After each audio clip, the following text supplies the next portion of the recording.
Muy buenas noches a toda la teleaudiencia de la Mesa Redonda. Europa, temores y desafíos es el tema que nos ocupa en la noche de hoy. Estaremos hablando de la situación política en varios de los países pertenecientes a la Unión Europea, también de estos desafíos intrarregionales, y estaremos hablando también qué podría pasar, pronosticando hacia el futuro, analizando por supuesto lo que se conoce hasta ahora con la relación transatlántica entre Europa y Estados Unidos después de la victoria del republicano Donald Trump. Me acompaña en la noche de hoy el doctor Leider Rodríguez Hernández, vicerrector del Instituto Superior de Relaciones Internacionales Raúl Roa García, el doctor Juan Sánchez Monroe, ex diplomático y profesor también del Instituto Superior de Relaciones Internacionales Raúl Roa García, y Elsa Claro Madruga, periodista, colega y analista de temas internacionales. Estos son nuestros panelistas, estos son nuestros temas. Por favor, quédese con nosotros.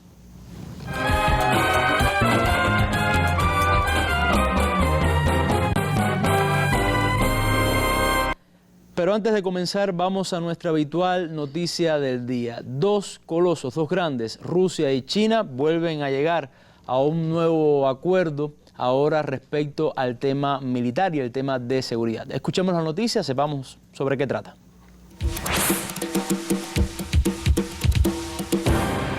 El ministro de Defensa ruso Sergei Shoigu informó desde la capital china que luego de varias reuniones de alto nivel, los mandatarios de ambos países han tomado decisiones importantes con respecto a la cooperación militar. Shoigu reiteraba que la agenda bilateral se centra en mejorar la capacidad de resistencia ante los nuevos desafíos y amenazas, de manera principal en terreno internacional y contra ese terrorismo que aqueja a Oriente Medio. Bueno, hay también en la reseña que hace Telesur sobre esta noticia una serie de datos que creo que son pertinentes leer. En los últimos años, Rusia y China han alcanzado 107 acuerdos estratégicos conjuntos, de los cuales 55 ya han sido realizados y más de 30 están en fase de aplicación. El intercambio comercial entre Rusia y China en 2015, es decir, el año pasado, ascendió hasta los 90.100 millones de dólares. Y según los respectivos líderes Vladimir Putin y Xi Jinping, el objetivo es lograr que llegue a los 100.000 millones de dólares. Bueno, se habla también que el fortalecimiento de las relaciones bilaterales se desarrolla en medio de los ataques dirigidos desde Washington, reporta Telesur, contra ambas naciones por diferentes temas internacionales, entre ellos la presencia militar de Estados Unidos en Asia, las operaciones aéreas de Rusia en Siria y la crisis en Ucrania. Esta es nuestra noticia del día. Vamos ya a los temas que nos ocupan en la noche de hoy.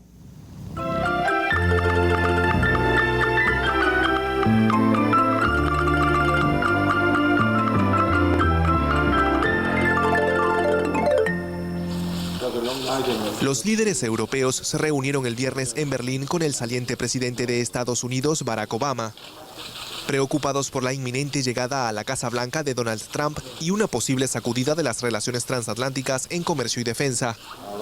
Pero ante Angela Merkel, Theresa May, Mariano Rajoy, Matteo Renzi y François Hollande, Obama se mostró moderadamente optimista sobre su sucesor. Hay algo solemne en la responsabilidad como presidente de Estados Unidos que obliga a concentrarte, que pide serenidad, dijo para tranquilizar a los socios de Washington en el cierre de su última gira oficial como mandatario. Durante la campaña electoral, Trump transmitió un mensaje proteccionista y aislacionista, criticó duramente a la OTAN y se expresó favorable a acercarse a Rusia. Donald Trump impulsa la integración militar en la UE. Indirectamente, la ambivalencia del presidente estadounidense electo sobre la futura contribución de su país a la OTAN parece haber tenido un efecto catalizador en el viejo concepto de una defensa común eficaz en el bloque comunitario. Alemania, Francia, España e Italia creen que ha llegado el momento. Así lo expresaron durante la reunión de los 28 del lunes en Bruselas. Sin hacer sombra a la OTAN, precisa Federica Mogherini. No se trata de crear un nuevo cuartel general a medida de la Unión Europea, ni de hacer de la UE un territorio de defensa. Para eso ya está la OTAN, para defender a sus socios. Y además cada aliado tiene sus propias competencias defensivas. No se trata de competir con la OTAN o de hacer un doble. Aunque por ahora ningún país habla abiertamente de crear un ejército europeo permanente, los socios sí estudian crear un fondo común para la defensa con más recursos y un mando único para empezar con un núcleo duro de estados. Bueno, preocupación en la Unión Europea y queríamos empezar, profesor, preguntando precisamente con respecto a este tema, si hay motivos para esa preocupación. ¿Se puede esperar que se debilite esa alianza transatlántica que ha sido tan importante tanto para la Unión Europea como para Estados Unidos, con una presidencia de Donald Trump, por supuesto?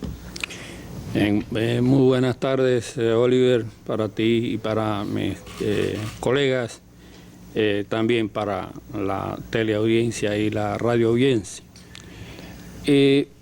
La pregunta que me haces es, yo diría, una pregunta muy importante y además tiene la característica de estar cargada con toda la emotividad que la campaña electoral en Estados Unidos ha dejado. Yo pienso que Obama tenía razón cuando dijo que ya desde la Casa Blanca pues el discurso de Trump va a ser diferente. No le queda más remedio, él tiene que compartir el poder, no puede ser un poder absolutista. Y ese compartimiento lo obliga a tomar en consideración los intereses de los demás. Yo diría que la reacción en Europa ante el triunfo de Trump es geográficamente dividida. Una cosa es la reacción en la Europa occidental y otra la reacción en la Europa oriental. ¿Cuál es esa diferencia? La diferencia es que mientras en Europa occidental, producto de toda la campaña que se hizo en contra de Trump, ha habido una preocupación con su llegada al poder, en Europa oriental, tal vez producto de la misma campaña que hubo en su contra, pues su triunfo ha sido recibido con agrado, con alivio. Claro, no es solo la campaña lo que hizo que en Europa oriental esto se recibiera con alivio. Si recordamos un poquito la historia de la política norteamericana bajo los Clinton ha sido muy mala, muy negativa para la Europa oriental. Tenemos los bombardeos a Yugoslavia, y tenemos todo el proceso de ampliación de la OTAN hacia el este, todas las presiones contra Rusia.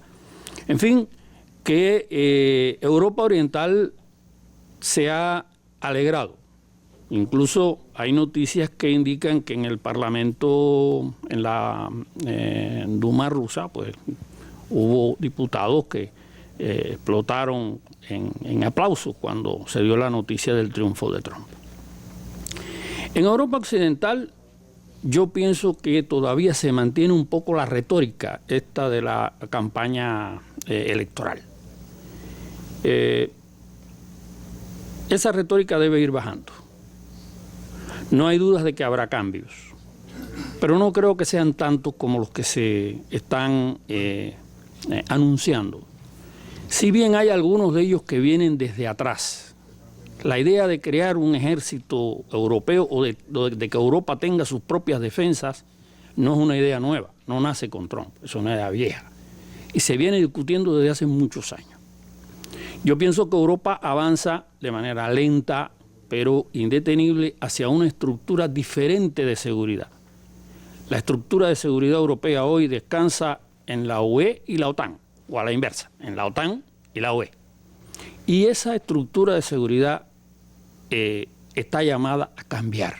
Y está llamada a cambiar porque están cambiando las bases. Los estados-naciones de esas estructuras están cambiando.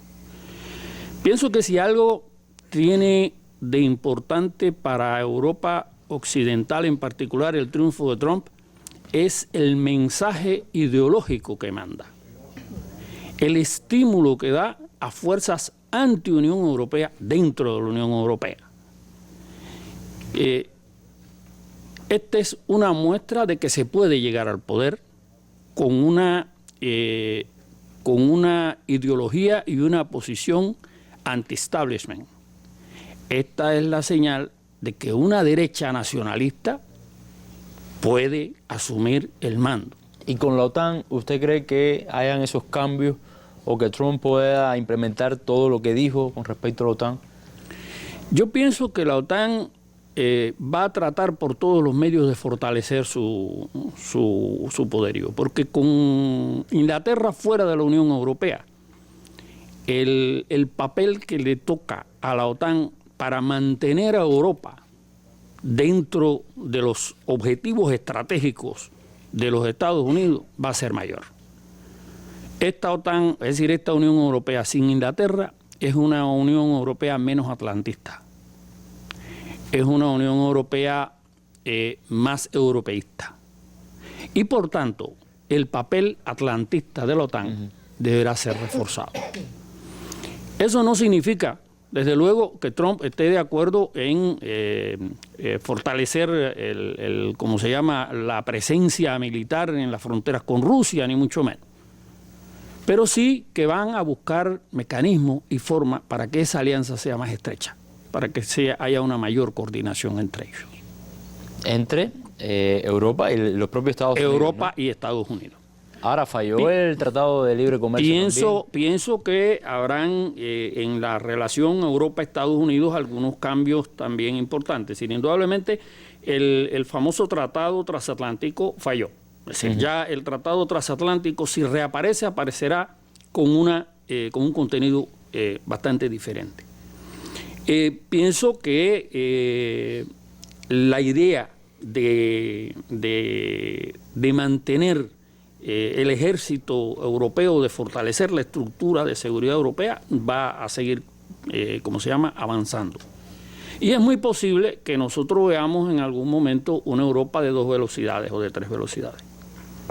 Es decir, que aquellos que no están dispuestos a integrarse, incluso militarmente, como este grupo de países a los que hacía referencia la noticia, España, Francia, Alemania, pues que traten de tener un involucramiento menor en ese tipo de estructuras. Ahora, Obama, como veíamos, Leide, estuvo de gira por Europa, una de sus últimas giras, yo creo, la última, ¿no? Bueno, podríamos hablar de 2 giras, porque una fue por Europa y después terminó en Perú. Ahora, más que la posición de Estados Unidos, que bueno, ya su gobierno termina, quizás Obama lo que dejó bien claro en esa visita, no sé si compartes esta opinión, fue lo que representó su gobierno en estas relaciones transatlánticas, ¿no? ¿Qué lectura se puede hacer de esta visita? Sí. ¿Por qué Europa, la última gira de Obama? Sí, Oliver, buenas noches a los colegas en la mesa y a toda la teleaudiencia. La gira de Obama por Europa es normalmente una tradición por parte de los presidentes de Estados Unidos cuando llegan al final de su mandato. Es una operación que tiene que ver con el legado que deja el presidente para sus aliados, para el bloque comunitario, sus principales aliados en el sistema internacional, y al mismo tiempo es una operación, en este caso ahora, en que un presidente como Donald Trump llega al poder, una operación de protocolo, de buenas maneras, de cortesía. Marcar una diferencia. Marcar una diferencia. Después, ¿no? En una Europa que también es diferente a la Europa, porque hay cambios, sobre todo cambios que han perjudicado desde el punto de vista económico y social a los países europeos. La Europa de hoy no es la misma Europa de cuando Obama llegó al poder hace 8 años. Es una Europa maltrecha por los problemas económicos, sociales, por la fragmentación, por la crisis de los sistemas políticos que han gobernado Europa en las últimas décadas. Entonces es una Europa turbulenta y convulsa, llena de contradicciones, en la que al mismo tiempo Obama intenta mostrar su legado y cuáles fueron sus principales éxitos, tratando de reforzar en ese periodo complejo y turbulento el bloque y la alianza transatlántica. Allí conversó con los presidentes y los primeros ministros de Grecia, de Alemania, de Francia, de Italia, de España y del Reino Unido, incluso tratando de calmarlos ante el nerviosismo, la desconfianza y el temor en que haya una ruptura de los vínculos transatlánticos y que el gobierno de Donald Trump perjudique esa cohesión con los países del bloque comunitario, Por cierto, sabiendo que él alertó siempre de ese peligro en todo el apoyo que hizo en la campaña a Hillary Clinton. Sobre eso quería hablar, porque no solamente Donald Trump ha ido cambiando su discurso ya como presidente electo, sino también Obama ha ido cambiando el discurso con respecto a Trump, porque antes lo presentaba como un peligro mucho mayor. Ahora pide calma, pero antes lo presentaba como un peligro mayor. Pide calma, pero sabiendo del peligro que representa el auge de la extrema derecha en Europa, los populismos y los nacionalismos. Es decir, también alerta a los líderes europeos que esa vía conduce a una situación de extremos en Europa que es perjudicial para el bloque de la Unión Europea.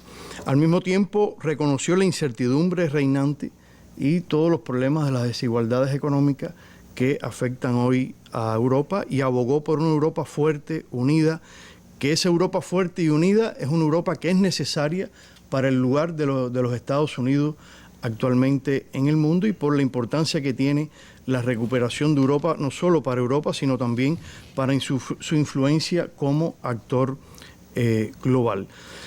Hay una referencia muy indirecta a Trump, pero al mismo tiempo cuestionan los absurdos y los burdos nacionalismos.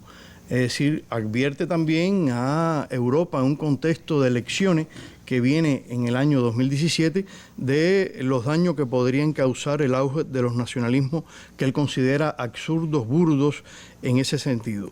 Aunque prometió, como tú dices, trabajar con Trump para que conceda importancia a las relaciones transatlánticas. Defendió la importancia del tratado de libre comercio transatlántico y de inversiones.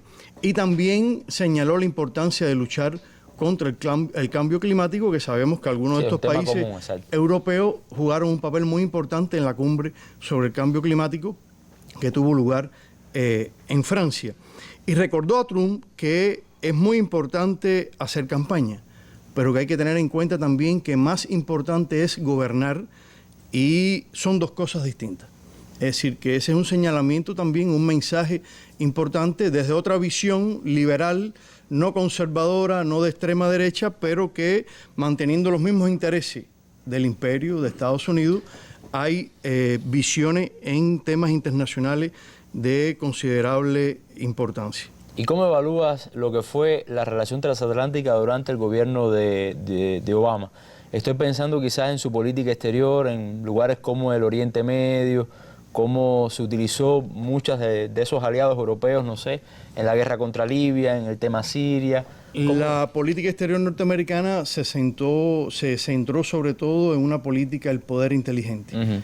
En ese sentido, y en el uso no solo de la fuerza, sino también del llamado poder blando en las relaciones internacionales, Estados Unidos trabajó de una manera muy fuerte para influir a sus aliados a intervenir en otras regiones del sistema internacional, como lo fue en el Medio Oriente, como lo fue en el norte de África, y los países europeos contribuyeron en esas operaciones notablemente, incluso intervinieron directamente, sobre todo en Libia, bombardearon regiones del Medio Oriente, en la guerra de Irak, Afganistán, pero sobre todo Francia tuvo un papel muy activo en el derrocamiento del presidente de Libia, causando otros problemas que son daños hoy, crisis múltiples que vive la Unión Europea como por su participación y subordinación a una estrategia global de dominación y de desestabilización y de cambio de régimen en países del tercer mundo.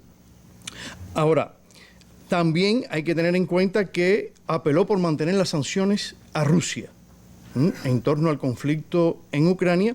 Este es un elemento que ha sido un elemento aglutinador, ¿no? La imagen del enemigo, la confrontación con Rusia, la extensión de la OTAN hacia el este, hacia las fronteras de Rusia, el despliegue del sistema de defensa antimisil, la participación de los países de la antigua Europa del Este en el juego de confrontación con Rusia y los bálticos, el envío de efectivos militares hacia esos países.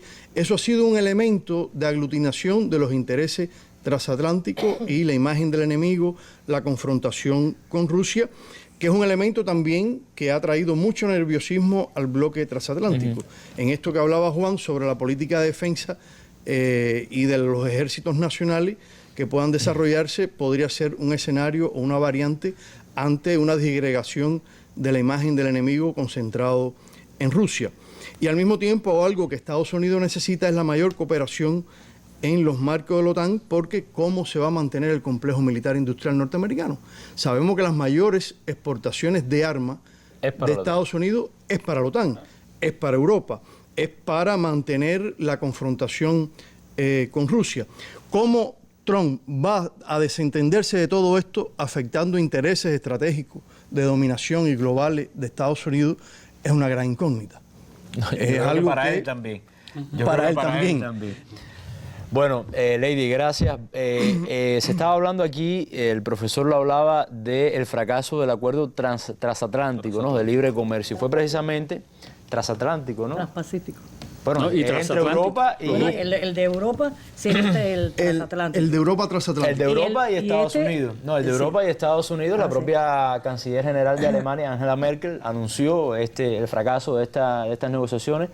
Pero bueno, no solamente anunció esto, también criticó en el Parlamento alemán las posiciones de Donald Trump con respecto a Europa, bueno, estas propias medidas, pero también otras noticias, hizo otros anuncios importantes. Uno de ellos es este que vamos a ver. El más amplio análisis de los acontecimientos que marcan al mundo, con reconocidos periodistas y especialistas de temas globales y regionales. Los temas internacionales en la mesa redonda. Nuestras armas son las ideas.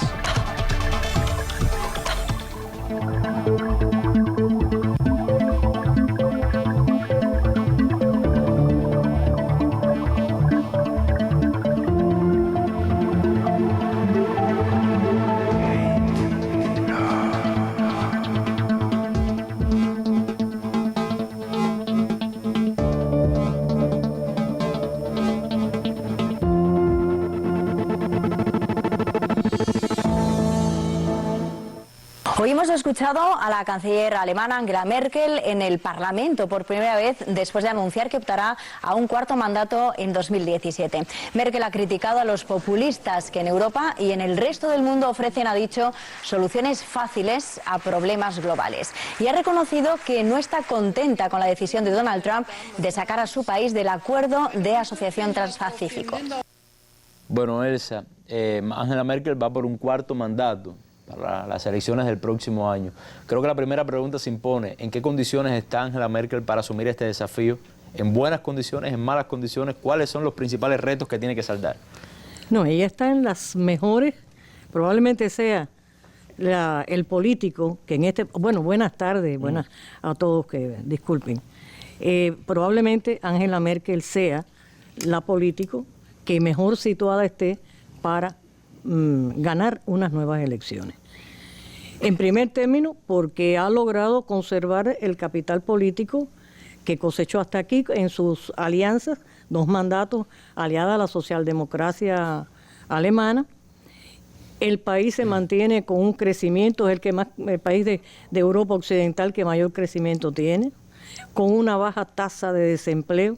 Es verdad que hay mucho trabajo precario, pero no obstante, se ha logrado mantener por debajo del 5% la tasa de paro laboral. Todo esto la favorece. Todo esto la favorece y además la imagen que da a través de la alianza que se ha formado. No obstante, hay que tener mucho cuidado con el progreso que pueda tener la derecha dentro de Alemania, que ha ido ganando todos los comicios de carácter regional que han tenido lugar a lo largo del año, lo ha ido ganando esa derecha. Y lo ha ido ganando con bastante ventaja. Hay que ver cómo evoluciona eso. A mí, a tenor de todo lo que se había hablado anteriormente, me gustaría, antes de continuar, dejar situado que ahora se le echa la culpa de todo a Trump. Pero los populismos, los extremismos, el terrorismo, todos estos ismos nocivos que existen, tanto dentro de Europa como en otras partes, pero ya que estamos hablando de Europa, son anteriores a Donald Trump. Todo eso comenzó hace rato ya. Y todos iban teniendo éxito. Exactamente. O sea, no podemos culpar eso. Vamos a coger un tema capital como es el de la OTAN. El problema de la OTAN se ha planteado en los marcos mismos de la OTAN hace rato. Todos los países miembros tienen que dedicarle el 2% de su PIB a los fondos de la OTAN. Eso no es nuevo, eso no es porque ahora Trump dijo durante la campaña que, porque lo que dijo, ¿qué cosa fue? ¿Que iba a desbaratar la OTAN? No. Lo que dijo fue que cada cual tenía que contribuir más, que era muy caro mantener la OTAN, y ciertamente Estados Unidos paga más del 70% de los gastos de la OTAN.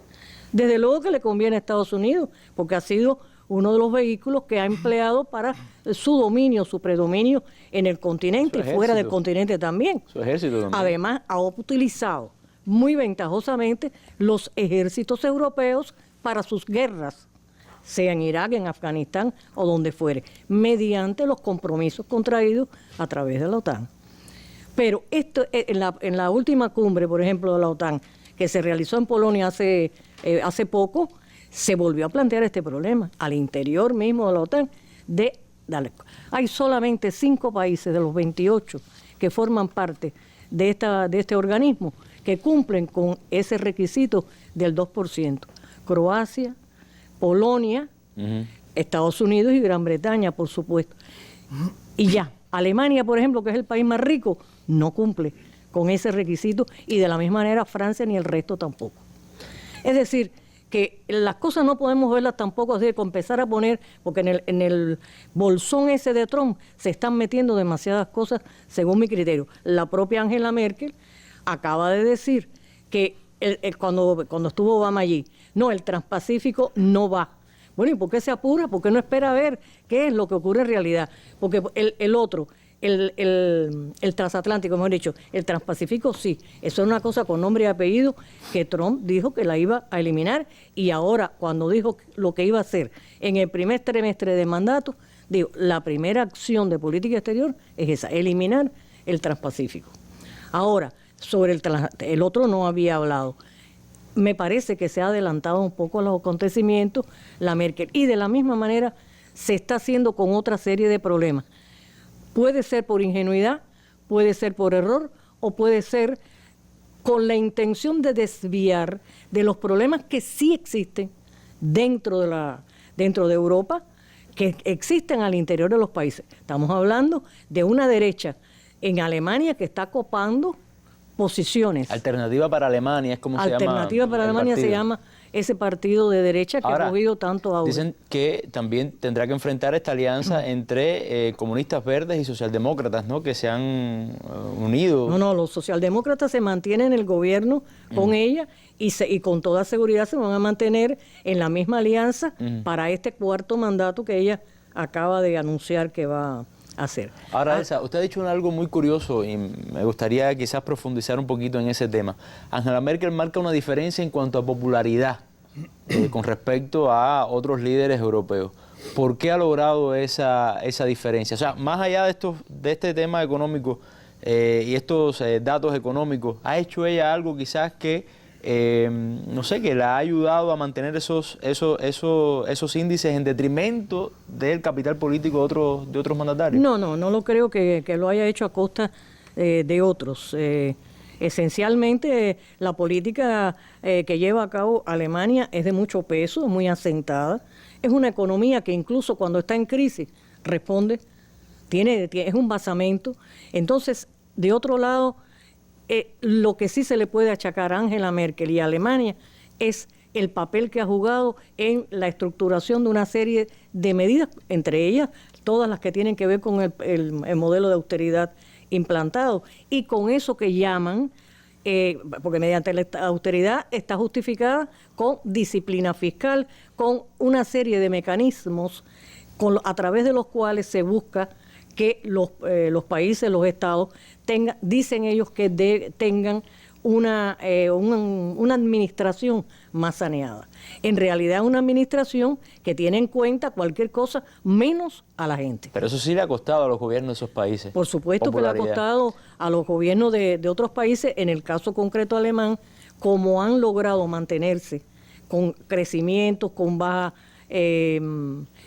paro laboral y otras ventajas, bueno, pues no tiene la erosión que se ha sufrido, por ejemplo, en Francia o en España aunque ya son casos.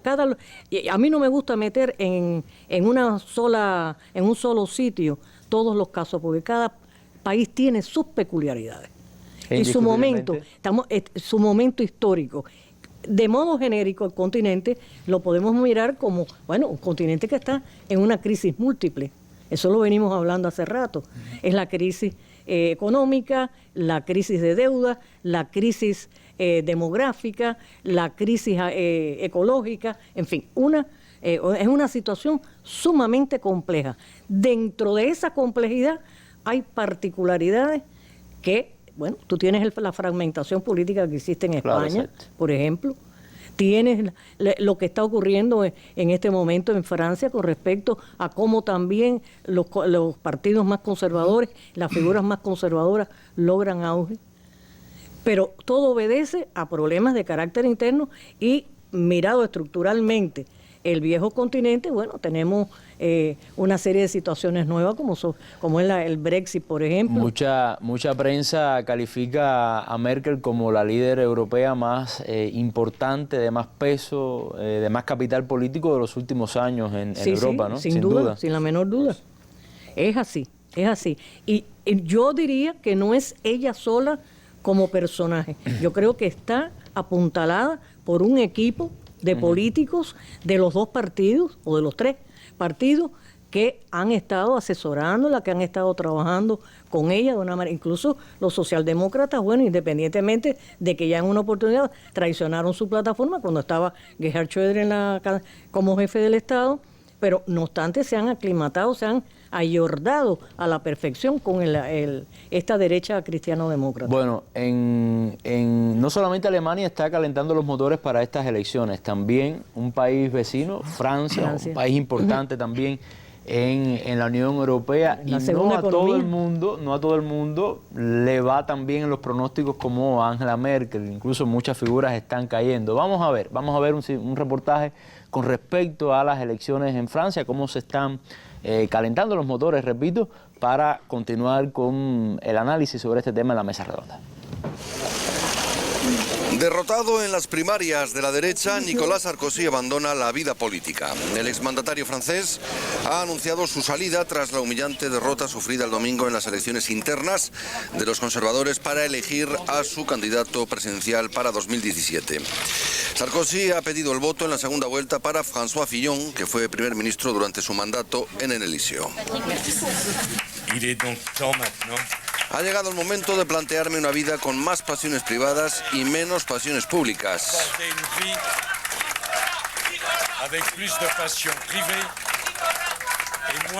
Buena suerte a Francia. Bonne chance a la France. François Fillon y Alain Juppé, dos ex primeros ministros, son los dos hombres que han pasado a la segunda ronda del próximo domingo. Juppé era el preferido en las encuestas, pero Fillon ha sido la sorpresa de la velada. Tras protagonizar una remontada espectacular en los sondeos durante las dos últimas semanas, ha ganado la consulta con un confortable margen, casi el 45% de las papeletas. Juppé, actual alcalde de Burdeos, por su parte se presenta como la alternativa más fiable para derrotar al Frente Nacional. Ya le pediremos a Elsa Claro que analice esa sonrisa de Sarkozy que ha presentado a las cámaras. Yo creo que estaba riendo por fuera y por dentro sentía otras cosas. Pero antes con Leide quizás hablar de la importancia que han tenido estas elecciones. No son las elecciones de Francia, es como una especie de elecciones primarias. Pero ¿por qué son tan importantes y por qué tuvieron tanta cobertura mediática? Sí, Oliver. Francia ha entrado ya en la campaña electoral para las elecciones del 2017. Elecciones que van a ser decisivas para el destino político de Francia y al mismo tiempo para la propia Unión Europea, porque Francia es la segunda economía de la Unión Europea que ha impulsado con Alemania el proceso de integración en los últimos años y de construcción de la Unión Europea. Acaba de desarrollarse la elección primaria. Es una elección inédita para la derecha francesa. Normalmente en los últimos años ha sido el Partido Socialista y el Partido Verde o Ecologista los que han desarrollado elecciones primarias, y en esta elección primaria, que es un poco una copia de cómo se desarrollan las elecciones, las convenciones de los partidos demócratas y republicanos en los Estados Unidos, porque es una primaria más o menos con esas características, ha sido el Partido de los Republicanos que hasta hace no mucho tiempo era el partido en el poder de Sarkozy, en la Unión por un Movimiento Popular, UMP.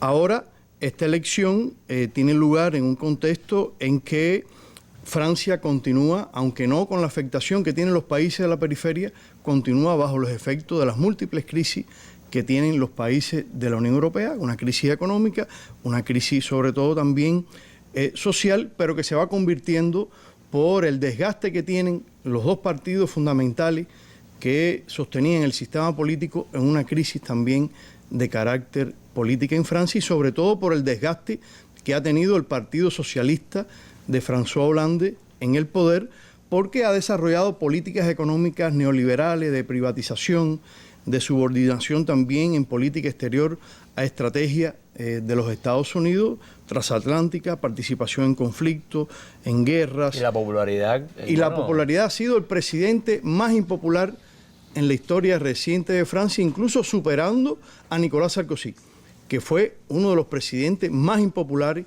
aunque ha sido muy mediatizado y muy histriónico, etcétera.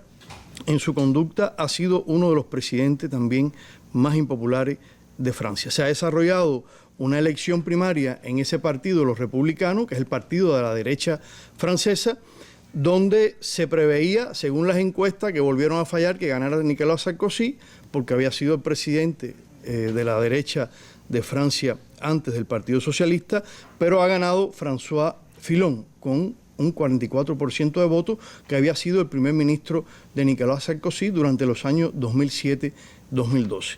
Por otra parte, Alain Juppé, como vimos en el documental, que es un experimentado político francés, que ha sido primer ministro durante gobiernos anteriores de Chirac, que ha sido también una figura de la política internacional porque fue jefe de la diplomacia francesa, porque durante muchos años ha sido alcalde de Burdeos, siendo un alcalde y un político muy popular de la derecha francesa, alcanzó el 28%, y ahí se dice en las encuestas que él pudiera ser en la segunda vuelta de las primarias el próximo domingo el ganador para poder enfrentar a la extrema derecha, o sea, el partido de la extrema derecha, el Frente Nacional de Marine Le Pen. Sí, es muy importante hacer esa aclaración porque cuando se habla de derecha, a veces se piensa también y se identifica a la derecha con el partido de Marine Le Pen, que es la extrema derecha. Hay que ver con los la tendencia en Francia, la tendencia en Europa y la tendencia global es a la victoria y el auge de los partidos conservadores. Lo estamos observando,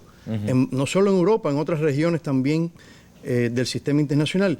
Pero en el caso de Francia no cabe duda que va a ser la derecha en el 2017 por el estado en que está el Partido Socialista francés y por el estado en que se encuentran la izquierda en general en Francia, como el Frente de Izquierda, el Partido Comunista, otras organizaciones que han surgido recientemente, que están muy debilitadas, muy fragmentadas, muy divididas en luchas entre ellas que los dividen y no han sido capaces de capitalizar el descontento social, los problemas sociales, la crisis económica y al mismo tiempo el desgaste de la derecha y del Partido Socialista, que es un partido también socialdemócrata, pero que con su política práctica ha ido tomando una posición igual de derecha en la política francesa. Lo más relevante de esta primaria es que han participado más de 4 millones de personas, ¿no? Incluso personas de izquierda fueron y participaron, se inscribieron y han votado por la derecha porque se considera que ese es un voto a largo plazo estratégico para el próximo año, para hacer un frente común de todos los republicanos, entre comillas, sean de derecha o de izquierda, para evitar el triunfo de la extrema derecha de Marine Le Pen en Francia. Ahora, en base a lo que dice Leide, Elsa, ¿por qué tanta debilidad en el bando de la izquierda? Y bueno, si se puede considerar dentro de la izquierda quizás el propio Partido Socialista, que es el que está en el poder. No, yo separaría al Partido Socialista. Hay que separar, claro. Sí, vamos a separarlo por dos razones capitales. La primera es que como partido gobernante ha sufrido un desgaste hasta este momento porque, entre otras cuestiones, Hollande no cumplió con lo que había prometido. Cuando Hollande hacía campaña, prácticamente hizo una proyección que cualquiera podía creer que iba a eliminar el modelo de austeridad en Francia, que no se iban a aplicar las restricciones que estaba dictaminando la Unión Europea, y después ha ocurrido todo lo contrario. No ha sido así. Eso ha descaracterizado mucho a los socialistas, socialdemocracia, que a diferencia de otras socialdemocracias europeas, siempre representó a la clase media francesa y obedecía a esos intereses, a reserva de que, igual que el resto de los socialdemócratas, han involucionado porque se han derechizado extraordinariamente. Todo eso pesa a la hora de que la gente vaya a decidir. Y ahora en estas elecciones, Leida estaba diciendo, hablando sobre la participación de gente de izquierda, sí, efectivamente, los republicanos no tienen más de 400,000 miembros, el partido ese de Sarkozy. Sin embargo, fueron a votar 4 millones de personas. ¿Por qué? Porque hay una enorme cantidad de ciudadanos franceses, entre ellos gente de izquierda, que fue a votar, pero para votar que no saliera Sarkozy.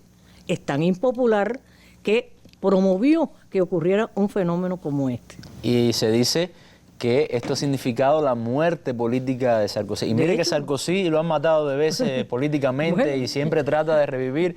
Vaya, es casi que un gato. Pero vamos a ver lo que ocurre, pero... Que tiene 8 vidas, ¿no? Es napoleónico, es napoleónico. Llegó la hora final. ¿Cree que ahora sí? Es probable, pero eso no lo podemos nosotros dilucidar aquí en este momento, porque están por ocurrir tantas cosas.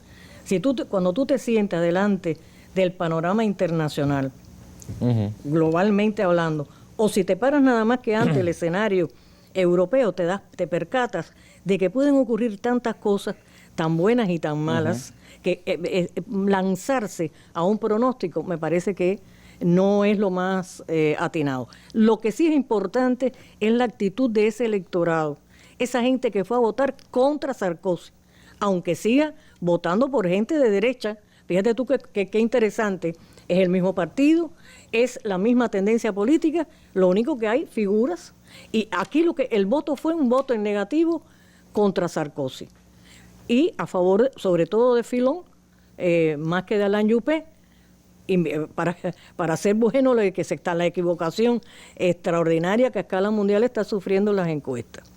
Pero es interesante ver ese resultado. ¿Por qué? Porque puede influir en lo que va a ocurrir, no ya el domingo, porque esto es interna, sino lo que va a ocurrir en mayo, en las elecciones propiamente dichas. Que sí, efectivamente, como se estaba planteando, es la derecha la que va a ganar. No podemos esperar. ¿Por qué está fraccionada la izquierda? La izquierda francesa tiene como característica ese fenómeno, sea esta falsa izquierda que es la socialdemocracia, o sea el Partido Socialista, o sean los partidos más a la izquierda de verdad, que tienen planes, proyectos realmente populares de gobierno, pero al fragmentarse de esa manera, pues no pueden captar el electorado que necesitan para salir. Y bueno, también afecta... Este es un fenómeno que le está pasando prácticamente a toda la izquierda europea, no es solamente un fenómeno francés. Lo que en Francia tiene esa característica, ha sido algo que se arrastra a lo largo de mucho tiempo. Bueno, muchas gracias, Elsa, por esta explicación. Este jueves, foro debate y mesa redonda sobre producción y comercialización de materiales de la construcción. El próximo jueves a las 10 de la mañana, los sitios web Cuba Debate y Mesa Redonda desarrollarán un foro digital sobre la producción y comercialización de materiales de la construcción en el país. Ese mismo día, a las 7 pasado meridiano, directivos de los Ministerios de la Construcción, Industria y Comercio Interior responderán las preguntas y opiniones de la población sobre este importante tema en una nueva emisión de La Mesa Redonda. Siga con nosotros, más allá de la noticia.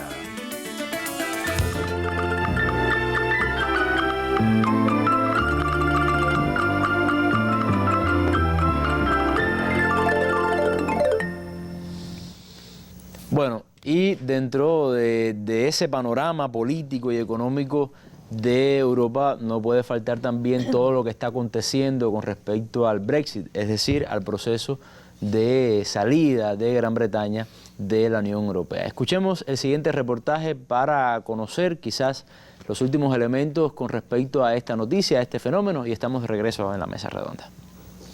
La primera ministra británica Theresa May instó hoy al mundo empresarial a adaptarse y reformarse para promover una globalización que funcione para todos, un nuevo enfoque del capitalismo que reparta la prosperidad y que permita asegurar el éxito del Brexit. Creo que si afrontamos las difíciles negociaciones que vienen de la forma correcta, con el espíritu correcto, conseguiremos un acuerdo que es bueno para el Reino Unido y también para el resto de Europa. Durante su discurso ante el Congreso Anual de la Confederación de la Industria Británica, insistió en que ofrecerá claridad sobre la salida de la Unión Europea, que implica grandes oportunidades para el Reino Unido. Aseguró que dará prioridad a cerrar un acuerdo para regular el estatus de los inmigrantes comunitarios en territorio británico y de los británicos expatriados en la Europa continental. También prometió el impuesto de sociedades más bajo de las economías más industrializadas, que podría bajar de un 20 a un 17% o incluso más. Una medida que el líder laborista Jeremy Corbyn, que intervino en el mismo foro, calificó como una grandilocuencia temeraria, cuyo objetivo es solo competir con Donald Trump en bajar esta tasa impositiva. Lo que vemos en Reino Unido, en Estados Unidos y en otros lugares es el rechazo al consenso de un sistema económico fallido y a una élite gobernante que no escucha. Es un fracaso político y empresarial. Y tras la clara llamada de atención de Estados Unidos, es necesario que haya una nueva alternativa a este sistema económico y político fracasado. El líder de la oposición británica insistió en que las empresas deben contribuir más al presupuesto del Estado a través del impuesto de sociedades, una inversión de futuro que redunda en el bien común de todo el país. Bueno, eso es lo que está pasando con respecto al Brexit, las declaraciones de la primera ministra Theresa May. Ahora, si hacemos una lista, profesor, de los problemas de Europa, bueno, necesitaríamos otra mesa redonda y creo que 3 panelistas más. Sí. La migración, las relaciones con Rusia, Donald Trump, el Brexit, los partidos que llaman ultranacionalistas. Y yo me pregunto, quizás usted pueda ayudar a responder esa pregunta. ¿Tiene la capacidad Europa de hacerle frente a todo esto? ¿Estamos en un momento único en la historia de la Unión Europea? Un poco apocalíptico, quizás. Sí, yo diría que esta situación no es nueva en Europa. Esto que estamos viendo en Europa ha pasado antes. Europa ha estado prácticamente siempre integrada. Estuvo integrada muchos años en el imperio de Carlomagno y después en el Sacro Imperio Romano Germánico. Pero también muy fajada también, Las fronteras de la Unión Europea hasta el año 73, antes del ingreso de Inglaterra, coincidían exactamente con las fronteras que tenían aquellos imperios. Es decir, que estamos hablando de un territorio que está acostumbrado a estar integrado y que necesita estar integrado. ¿Por qué? Porque Europa es un conglomerado muy grande de pueblos. Nosotros lo vemos a veces muy llano, como si en Europa existieran, no sé, 40, 50 países y 40, 50 pueblos. No, señor. En Europa hay más de 680 pueblos y grupos étnicos diferentes que están obligados a vivir en un territorio relativamente pequeño. Es decir, Europa no es tan grande.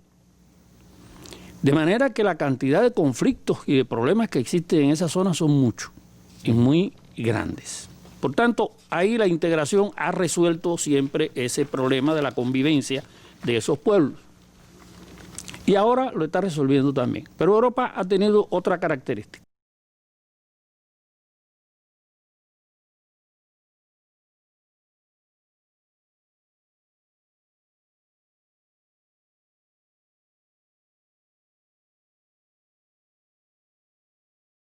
Cuando ella no ha sido capaz de garantizar su paz interior por sí misma, ha necesitado de alguien de afuera.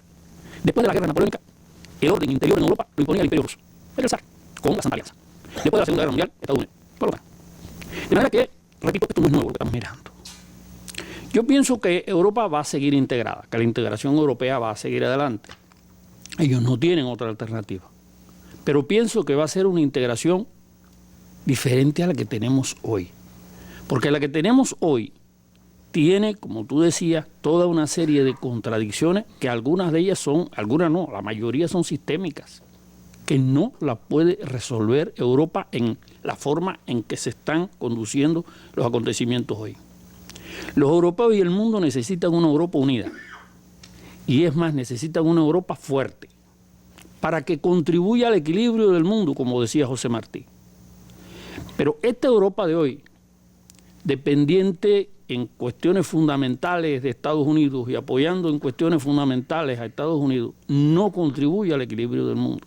Por tanto, no es buena ni para el mundo ni para los pueblos europeos. Contribuye al desequilibrio, más bien. No es buena ni para los pueblos europeos ni para el mundo.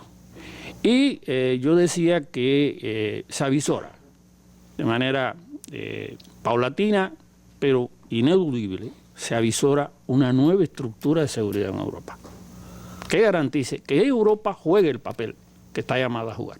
¿Y cómo queda Rusia en esa nueva estructura? Rusia, que forma parte también de Europa, que por cierto me da mucho la atención porque en la noticia del día, fíjense que el ministro de Defensa hablaba de Eurasia. Ya Rusia no habla de Europa, habla de Eurasia, que realmente geográficamente es la región.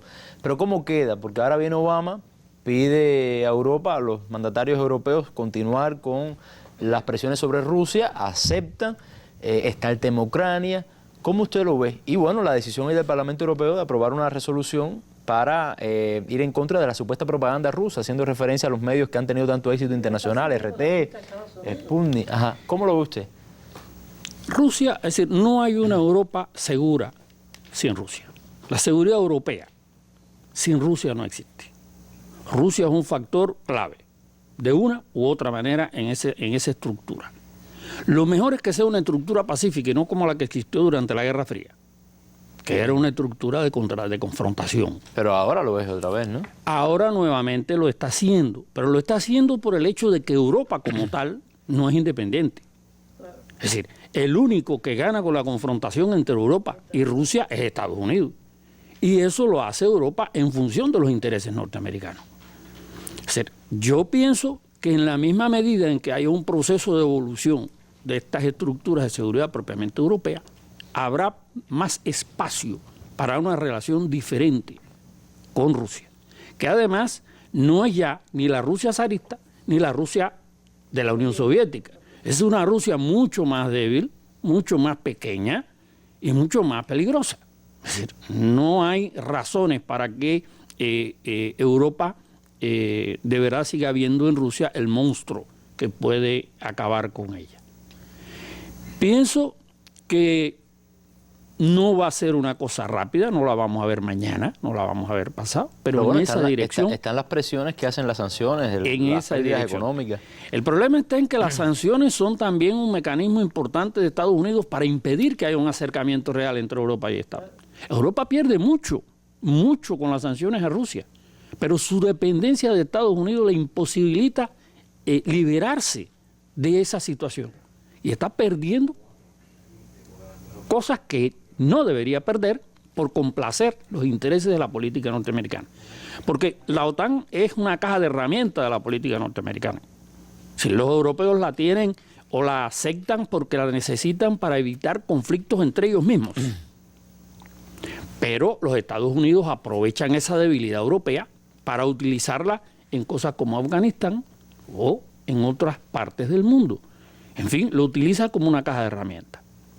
Las sanciones perjudican a Europa tanto como a Rusia posiblemente. Lo que ellos se hacen los fuertes. Hay países que están perdiendo muchísimo. Y hay muchos jefes de Estado en Europa que están en contra de esas sanciones. Y los propios parlamentos han ido... Que están en contra de esas sanciones. Lo que demuestra que hay afectaciones serias. Y ahora, y en muy breve tiempo, bueno, quizá... Bueno, es el tiempo que nos queda, tenemos que ajustarnos a él. El tema de Ucrania, entonces, ¿cómo lo ves? O sea, ¿hay que esperar primero un acercamiento entre Europa y Rusia para que influya en Ucrania o mejorar la situación en Ucrania para que después drene hacia esas relaciones? Bueno, ¿O también forma parte del mecanismo de Estados Unidos? Yo digo que el caso de Ucrania tiene que comenzar resolviéndose dentro, porque es dentro de Ucrania donde está el problema. Los que están fuera pueden crear un ambiente más o menos favorable, pero no pueden resolver el problema de Ucrania. Claro. El problema de Ucrania es un problema interno que tiene que ver, repito, con la incapacidad de la élite política ucraniana para trazarse un proyecto de país que aglutine a ese pueblo. ¿Y hay conciencia en Europa de eso? ¿Y en Rusia también? ¿De que es un problema interno? De que... En Rusia la hay, y en Europa yo pienso que también la hay. Lo que pasa es que los europeos no tienen más remedio que echarle la culpa a los rusos. Bueno, se nos acabó el tiempo entonces. Bueno, de todas maneras, muchas gracias a... Ese es un tema de por sí solo. Un tema de por sí. Es que casi siempre en las mesas de Europa nos quedamos con ganas de seguir y ya tenemos ya el punto de partida para una nueva mesa. Aumentan las complejidades. Y siempre bueno para que estén invitados los tres compañeros que están acá, los cuales les agradezco mucho por haber estado en la noche de hoy junto a nosotros analizando esta variedad de temas que tienen, como vimos, sus vasos comunicantes y sus núcleos, sus troncos comunes. Bueno, nos vamos con las imágenes del día, que tienen que ver también con Europa. Una noticia buena: se ha creado una orquesta musical de refugiados en Grecia, quizás una iniciativa para aliviar un poco el dolor de esas personas, bueno, tan desdichadas, lo conocemos. Muchas gracias por su atención, nos vemos en una próxima mesa redonda.